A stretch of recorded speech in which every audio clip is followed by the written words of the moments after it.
कृषीकर्मा hi tech nursery Murud, तालुका जिल्हा लातूर येथून कलम केलेली वांग्याची रोपे साताऱ्याला आपण बॉक्स पॅक करून पाठवत आहोत. स्वतः शेतकरी क्षीरसागर साहेब साताऱ्याहून इथं आलेले आहेत. त्यांच्याबद्दल थोडं जाणून घेऊया. नमस्कार, माझं नाव जितेंद्र क्षीरसागर. मी सातारा जिल्ह्यातून आलो आहे. कृषीकर्मा हायटेक नर्सरी मुरुड, जिल्हा लातूर येथे मी वांग्याची रोपं 3 महिन्यापूर्वी अमोल साहेबराव गुंड, राहणार निपाणी, कृषीकर्मा नर्सरीतून मी वांग्याची कलमाची रोपं आणलेली होते मुरुड.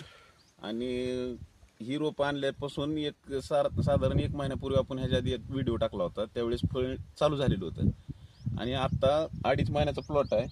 2.5 महिन्याच्या प्लॉटमध्ये आता माझं पंचगंगा वांग जी आहे ती पंचगंगा एक जवळपास 500 ते 600 किलो वांग मार्केटला गेलेलं आहे. आणि VNR गॅलन 212 ह्या वांग्याचं जवळपास